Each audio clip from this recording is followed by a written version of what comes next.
Morning, guys. Proverbs chapter 13, reading from verse 17 to 25.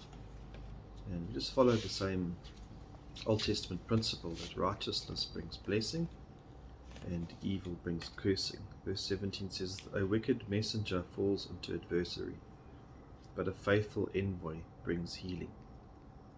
And that's what this, the principle just flows throughout Proverbs. Verse 18, "Poverty and shame will come to him who neglects discipline, but he who regards reproof will be honored."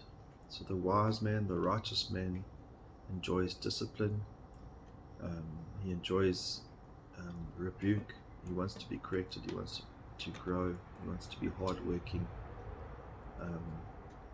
But those who neglect will become poor and be shameful. Verse 19, "Desire realized is sweet to the soul, but it is an abomination to fools to turn away from evil." Verse 20, "He who walks with wise men will be wise, but the companion of fools will suffer harm." And so there's many different proverbs just regarding the subject of who you mix with, who you're friends with, because bad character corrupts good. It doesn't work the other way around. So we always got to be careful. Who are we associating with? Who are we mixing with? Proverbs 22 verse 24 says, "Make no friendship with a man given to anger, nor go with a wrathful man, lest you learn his ways and entangle yourself in a snare." And so normally if you associate with a drunkard or an angry man, you'll start becoming like those people. They don't change to your ways. And in verse 11 it says, "Discretion will watch over you, understanding will guard you, delivering you from the way of evil, from the men of perverted speech." So discretion, be wise, avoid these men, don't go walk in their paths, don't go down their streets, lest you get influenced by their perverted speech. Back to Proverbs 13 verse 21, "Adversary pursues sinners, but righteous will be rewarded with prosperity." There's a general principle again. Verse 22, "A good man leaves an inheritance to his children, and the wealth of the sinner is stored up for the righteous." And because God owns all things, He's the one who ultimately distributes all things. And so at the end of the day, although we often say the wicked prosper, and why isn't God dealing with the wicked? They seem to be the one that are rich. Ultimately, God actually takes those provisions, and often, and we don't always see it, He uses them for the poor, to feed the poor. So He takes us the rich, and He takes that money and He uses it according to how He feels fit. In Proverbs 28 verse 8 it says, "God takes away from the rich.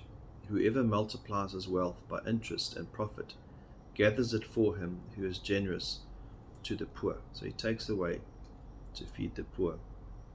Back to Proverbs 13:23, "Abundant food is in the fallow ground of the poor, but it is swept away by injustice."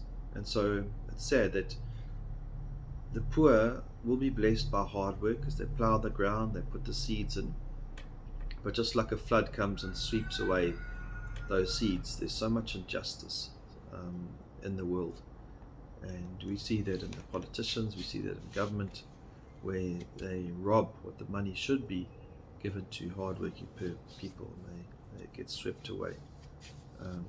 James 5 verse 4 puts it like this, "Behold, the wages of the laborers who mowed your fields, which you kept back by fraud." These are these guys who sweep away.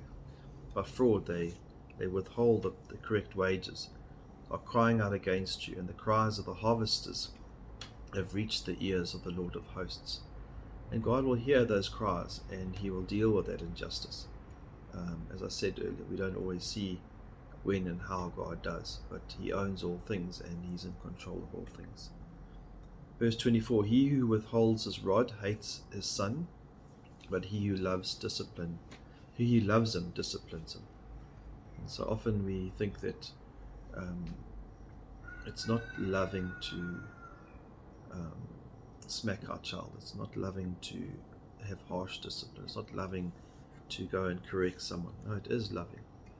It's false to think that we must only love in the way of buttering each other up, telling each other what they want to hear. But a true friend will tell them the truth. And so, better are the wounds of a friend than words that puff that person up, words that make that person feel good. Verse 25, the righteous has enough to satisfy his appetite, but the stomach of the wicked is in need. Those riches and that wealth that the guys ungodly get never satisfies. Verse 27, chapter 27 of Job, he says, though he heap up silver like dust, pile up clothing like clay, he may pile it up, but the righteous will wear it, and the innocent will divide the silver. And so God ultimately will bring about justice in the end, and it will never satisfy the wicked, that money that's stolen, but he will then pay back the poor, even if it's just in heaven. They'll receive the reward in his perfect time.